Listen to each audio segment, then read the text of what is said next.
मुरांबा या मालिकेच्या 13 एप्रिलच्या भागात आपण पाहणार आहोत.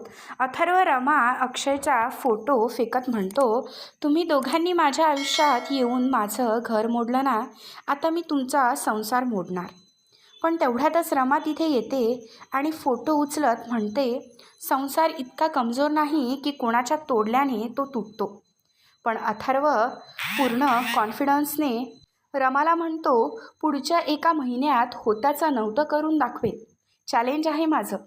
पण रमासुद्धा त्याला म्हणते, आता बघूया तू आम्हाला तोडतो की आमच्यासमोर गुडघे टेकवून हात जोडतो. आता कोण कोणावर भाडी पडणार हे पाहणे रंजक असणार आहे. त्यामुळे असेच अपडेट सर्वात आधी बघण्यासाठी आताच आपल्या यूट्यूब चॅनलला सबस्क्राईब करा.